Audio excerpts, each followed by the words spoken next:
We can't say the future without AI. I mean, there's no way around it. 50% of workers now believe AI is going to improve their experience. When I come into the meeting room, I need a way to incorporate my AI with what's going on in the meeting. It's almost a bring your own AI type of a concept. Most of what we do in our day-to-day is going to change significantly.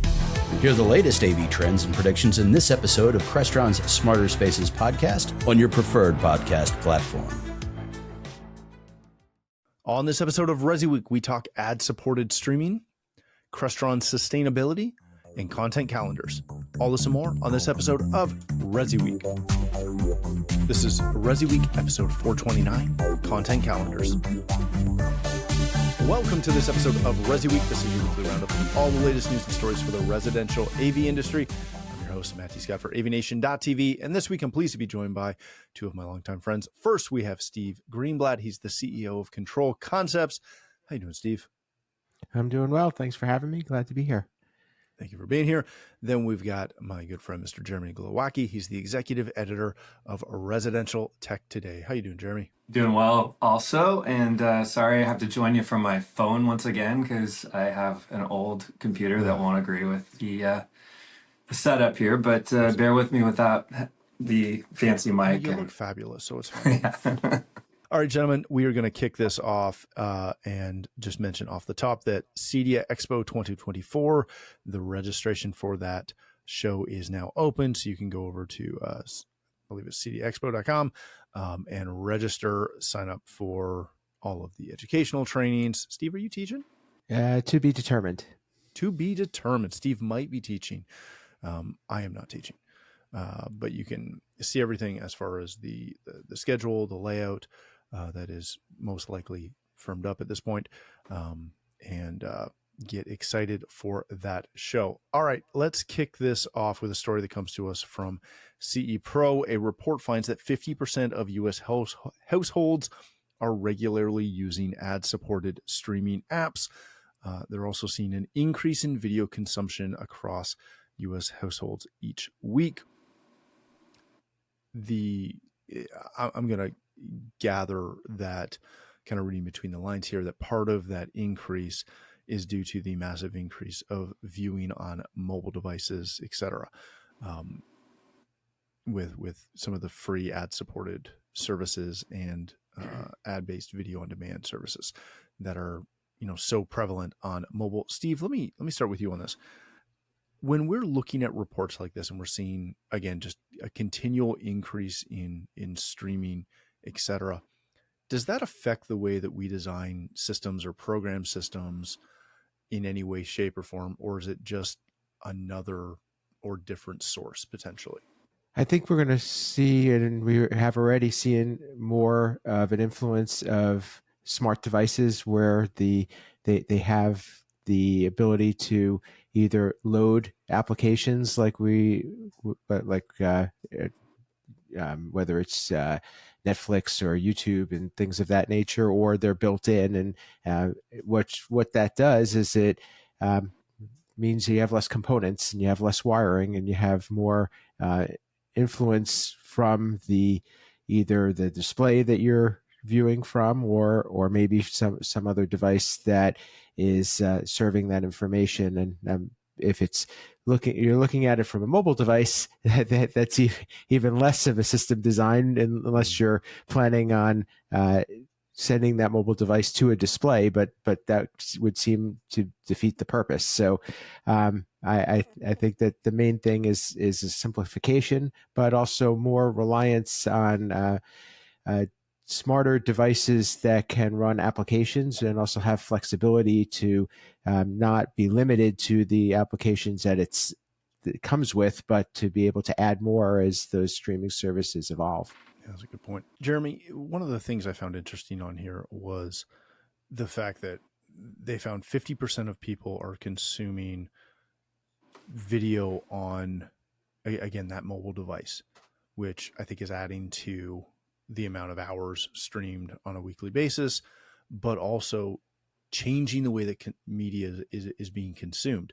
To Steve's point, I know last week I was working on a site and had golf running in the background on my mobile because we were in a project where there honestly was no power, and I still wanted to have golf running in the background because I like golf. Is there any way that we can address or manage or deal with even the mobile increase, or does that just come down to network design? Well, I mean, I think that obviously having good Wi-Fi is a key for those who want to look at their device in the house. A lot of times I think people just want that flexibility where they're having multiple screens going at once. That happened to me the other day. You'll appreciate that I have committed to the New York Yankees season this year. They seem to be enjoyable to watch. So last year I was giving them about a month, and then injuries hit, and I said, you know what, I can't subscribe to MLB.TV. I just don't want that frustration. So I subscribed. I'm watching the Yankees do well, and it was the opening or second game of the playoffs for the Pacers, my hometown NBA team, and I look at it and it's only on NBA.TV, which I have never in my life subscribed to because I have a local team.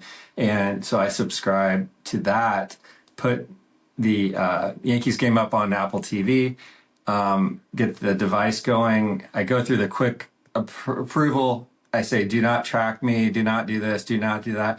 Apparently I tricked the app into not knowing that I was in the local market, which I should not have been allowed to watch the game, actually, which is interesting. But that's what I was doing. I'm watching one thing and I was flipping back and forth. I'd prefer a bigger screen experience, of course. And in this industry, I think we all kind of want that. But I do like, and I do think a lot of people want to have something where they can keep an eye on the game. Or my kids watch entire series on their phones. I mean, it's ridiculous. Like, they just don't need the large screen experience. I believe that whether you're streaming from 5G or whatever it is, or Wi-Fi, generally it's going to be a pretty good experience unless you're stuck in the middle of nowhere. But I believe, the key would be the Wi-Fi for the home for sure, to have that option. And I think people just want flexibility, honestly. And more people are cutting the cord. I'm always surprised when I even see stories like this and think, oh, wow, there's people that are still watching cable, that have cable packages, that just seems so old fashioned to me. But, it's a tough habit to break when you're used to channel surfing and the convenience of that, despite the price. And this a la carte kind of process of what you want to subscribe to and watch. And we're getting back to, it's paid TV, it's back to commercial TV, a lot of it. So you're not getting rid of the commercials so much, except for maybe Netflix, but or Disney, that type of thing. Yeah, it's interesting because up here, and I feel like you're calling me old fashioned because I still have cable. Well, you also are in Canada where you don't have the options. I know. We don't have as many. That's correct.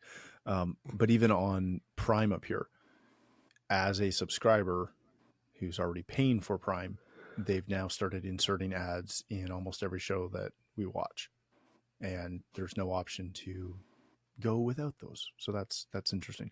All right, let's change topics for a second. This comes to us from Residential Tech Today. Crestron commits to further sustainability advancements and to a SAVE partnership. SAVE is sustainability in AV, where they're joining as a sustaining sponsor. Jeremy, let me start with you on this. Crestron, like most of the companies in our space, are aware and continuing to do more things to kind of limit their environmental impact and increase their sustainability, both in the workplace and in the product, et cetera, that they're using. What does it mean when you see, again, a big company like Crestron, who is actively not only promoting this, but working with SAVE to, again, continue to promote this down the road? How does that affect the industry?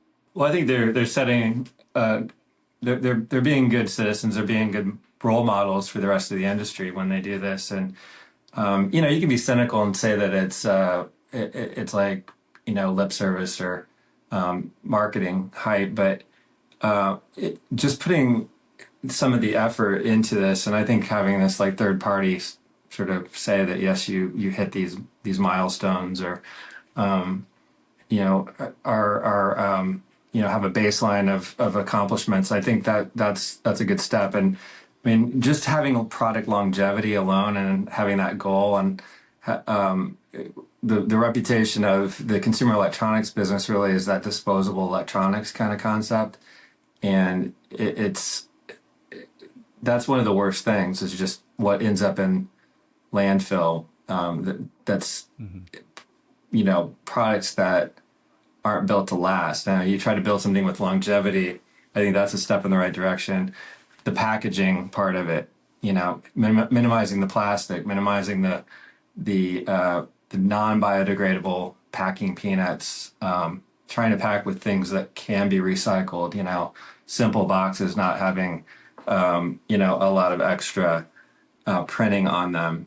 I think those are great steps. And I've started to be able to do a little bit of product review recently, and some of the packaging I get with the biodegradable peanuts that, like I mentioned off line here, that I reached in with wet hands by accident, and they started to kind of dissolve on me. And I actually, while we were sitting here, I was looking at what makes biodegradable peanuts, or what are they made of? And I guess it's cornstarch and wheat. So they literally are biodegradable. So that's great. And I think those simple steps, making longer lasting products, not a simple step, but that involves a lot of effort and investment. But the packing part of it, I think, and minimizing waste, I think, is a great thing to start with. Yeah, that's a great point. Steve, as integrators, what's kind of our role in sustainability? Should we be specifying, products from companies that are better in the sustainability side than not? Where's the bar for that? Like most business, it's driven by the clients. If it's something that's important to clients, and it's something that the clients are asking for, and is going to be a differentiator in their mind, and is something that they are looking for in either a manufacturer or an integrator, then that by all means that should be a driving force, and it should be something that requires adoption of new behaviors or processes or practices. However, if it's not something that matters to clients, then I think that it's questionable, because it could be adding to the cost of doing business, which could cost the clients more money, or could impact pricing. So I think it is certainly something that, for those who believe in it and for those who are looking to support the cause, very important. And as Jeremy said, I think it's something that is a good practice as a citizen. However, I think that from a business standpoint, you have to really understand what your audience is before you're going to progress down this road, unless it's truly important to you as an integrator. Hey, I have a little anecdote about an integrator. I worked with a local integration firm several times for some projects here, and one of their employees, one of their techs, had as his own just like personal passion a recycling kind of program, where when I swapped out some in-ceiling speakers, he took the old in-ceilings which were still in good shape. He wasn't going to sell them or anything like that. He literally was going to dismantle them into their component parts. And what he could recycle, he would recycle. And he would try to find a home for every bit and piece of these electronics. And later on, I had an old receiver that had run its course. And it was so in such bad shape, it wasn't going to be, something I could resell. And I called this guy, I said, hey, would you help me out, and do your thing where you take this thing apart? And literally, he would just take it back to his house. He had his own little workshop, and he would unscrew everything and separate it out. And then when he had enough to take to whatever center he was going to, he would do that. It was just his ways. Like I got so tired of seeing things going into the landfill. As much as we try to do the right thing, it just, it was an inefficiency. So I thought that was really cool. One guy doing something, pretty good for the earth, but hopefully there's others that have that kind of program as well. Yeah, it's interesting. We've in my company, we've always had as long as I can remember, we've had a system where anything a client didn't want, we would pull out and we would take, and we did not get into the breaking it down part, but we would take it to an electronics recycler, et cetera, et cetera. Yeah. And we never charged for it. We also never promoted it because that's a whole other can of worms. But there is also an aspect of, there was a conversation that was happening on Twitter on Sunday about sustainability, mainly in the corporate sense, but the question of essentially leases for equipment had come up. And when we were working in education, gosh, probably 15 years ago, as a vertical, we would routinely pull equipment out of essentially like, corporate environments, clean them, reload them, reset everything, and then sell them or donate them back to the education market. That whole industry has significantly gone away due to privacy concerns. Is there anything that integrators can do in that, with that in mind, right? Of how to help clients recycle their equipment properly, but also understand the privacy concerns that a lot of, corporations and even homeowners sometimes have over electronics that they may own, that they don't want just randomly going into some box that's going to go somewhere and be dismantled. I think it's similar to the way you handle computers. I have whole stacks of computers that if I want to take the time to clean them and to wipe the data, that I'm comfortable giving them to people and giving them to having other people use them, because many of them are perfectly fine to use. But it is there is probably a business opportunity there for people for almost like 1-800-GOT-JUNK, where they take what your retired electronics and then rehome them, but do it in a way that is done safe and secure. Hey Matt, when we were talking offline, you were mentioning a local a franchise business that has to swap out their equipment every so many months, and they require them to basically destroy the equipment because of that privacy concern. I guess my question would be, how are they? Do they have to like literally do it in front of some representative of that franchise to prove that it's been destroyed? It seems like a tough thing to enforce. No, it is a tough thing to enforce, but we've come across that multiple times with a variety of different clients who typically they want you to sign something, right? Stating that you are destroying these, that they're going into a shredder, so that all the data can be managed.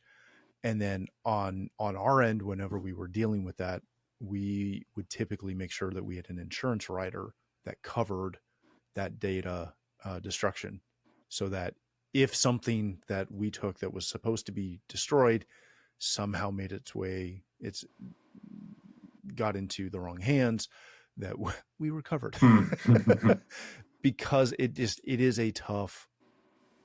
that's a really, really tough market to sell or to deal with. But a lot of times they would contract companies to come in after we had removed it. It would still be removed, put in, like a massive bucket in a safe and secured location on site. And then they would hire a third party company that specifically deals in, essentially like hard drive destruction to come in, and it's securely done on site. You can monitor it the same way the shredding companies, the paper shredding companies, show up with the big truck. And if you really want to, you can watch them take your, enclosed bucket to the truck, and they put it in the truck, and it goes up and goes through the shreddy thingy, and you can see all the little pieces. There are services that do the same thing for electronics. Okay. Very few companies, other than some of the banking firms that we have worked with went that far, but it was the typical practice now is that you're either not allowed to remove anything from the premises electronic wise, or if you are contracted to remove them, you're signing something saying that you will destroy them. Okay. And we've played both sides of that. And it's somewhat disappointing to see how often we have a stack of stuff at one of our warehouses right now. It's perfectly good network equipment that is current and it's slated for destruction. And you cannot convince me, as someone who knows networking fairly well, that there's anything that's proprietary on that network, on those devices at all, that again couldn't easily be wiped in any way, shape, or form. But I digress. All right, let's hit our last story of the day. This comes to us from Residential Systems and a good friend of the show, Mr. Henry Clifford. Do you have a content calendar? Go read through it. He gives essentially 12 focused campaign ideas around seasonal and chronological milestones over the course of the year. Lots of great information that, again, it's so simple that you'd think we know this, but I guarantee you that most of us aren't implementing this properly. Steve, when you see this, this is honestly, this might be the best content calendar concept that I've seen put on paper before, due to just the simplicity of it on a 12-month cycle. How do you go about properly, utilizing something like this in a proactive manner? I think it's a great way to stay focused in marketing, and I think that that marketing is an area that I think it doesn't get the focus that it deserves in the industry. I know that it's something that's important to me, and even so, I don't do as much of it as I would like in my business. And but having a tool like this, really, it's similar to any project planning. You have to break down your initiative into steps, and by having themes or building around seasonality, or building into specific messaging, maybe it's about a trade show or so forth, it allows you to not get distracted, and it gives you I think a way to be able to maintain an effort and say, here, this is what we plan to accomplish, and we've accomplished it. So I love this idea, and as you said, it's very simple, and it's very doable in the way that Henry put it together. And I think that for anybody who is looking to invest in marketing, it's a great first step and a good way to get started, and probably get some effective marketing done with not a tremendous amount of effort. Yeah, that's a good point. Jeremy, Steve mentioned the investment aspect. I think we're at an age where marketing seems so easily attainable, yet also so dramatically complicated, and just continuing to evolve and be more and more complicated. How do you go about trying to determine whether you want to just, kind of dabble your foot in and just do some basics versus going out and hiring somebody to help manage or create, even using, an example like this, but going out and actually implementing it? Yeah, I mean, I think that it runs a gamut in the industry of companies that have, integration companies that have the oldest, clunkiest looking websites, and you can't believe that they're in the technology business and that's what they have as their representative.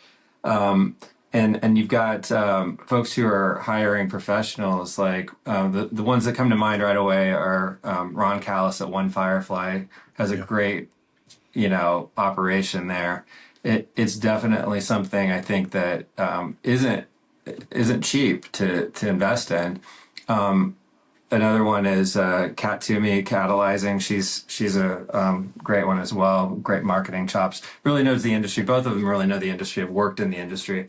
And they're going to create a content plan for you if you hire someone like that, where they're doing blogs on every couple weeks. They're keeping your site kind of engaged and active, and social media as well, to drive leads as much as possible to your site. I think that on a minimum, you should have somewhere where you're able to create a blog or something where you're showing your expertise in the industry, somewhere that's going to draw clicks for people who want to read and understand in a simple way, not super techy, but just opportunities, case study type stuff. That at a minimum, I think, is what you need. I look at this and it's so well thought out. I know he's got somebody that's in this role, someone who's responsible for this content, that this is literally their calendar that they're supposed to kind of keep up with. So, I mean, if you're able to have someone on staff who is that social media person, that marketing person, maybe they have multiple hats that they wear. So they're also a technical role. Cause maybe this isn't a 100% marketing, situation. Integration companies need this, but at the same time, depending on your size, may not be able to afford to have someone just dedicated to this. But at least to have the plan and someone who's in charge of it. And with the addition of AI, I hate to say this, but you can build stuff from AI and make it better. That does help speed up the efficiency part of it. You've got the ideas here. Now build off of them, add your own specifics to it, and it might not be as time consuming as you think. But I think having the bones of the good website to start with is essential. Like, redo your website if you haven't in like 10 years. Like that's the main starting point. And then you build off of that and figure out what your best social media outlets are for driving this, and get a good newsletter together too. Cause I think sending out a newsletter to past clients is also a really good engagement tool with these topics. I'll add also, once you get through one cycle, a lot of this could be repurposed too. So it's don't I know how that works as a media person. That's absolutely a great point, Steve. Let's leave it there. Thank you both so much for joining us. Jeremy, if people want to connect with you, learn more about residential tech today, find your podcast, where can they do that? Start with restechtoday.com, our website, and you can find the podcast there. And look for me on LinkedIn, and trying to post story leads there as well, or headlines and stuff. So let me know if you have a good story to tell, and it'd be great to engage with the industry. I love it. Steve, my friend, thank you for joining us. If people want to connect with you, learn more about learn more about Control Concepts, find your podcast, where can they do that? Or your podcasts, your multiple shows. Sure. Where can they find those? First off, just here at AVNation, State of Control podcast with my partner, Rich Fregosa. Check that out. I also do another podcast that answers some of the common questions and covers topics in a little bit of a different format on programming and control with James King, called Ask the Programmer. For my company, you can find us at controlconcepts.net, and I'll also be at Infocom coming up, as well as CEDIA, and love to talk to people about API integration. I love it. Thanks again for joining us. If you'd like to connect with me, you can find me at Matt D. Scott on Twitter or X, or really any other social platform. But more importantly, please visit avnation.tv, where you'll find this show as well as a wide variety of other shows with all the verticals that we cover. When you visit the website, please take a moment to check out our supporters. We are extremely thankful for their support and ask that you check them out as well. Thanks again for watching. That's all the time we have for this episode of ResiWeek, the network for the AV industry. What are you listening to? This is AV. This is AVNation. This is AVNation.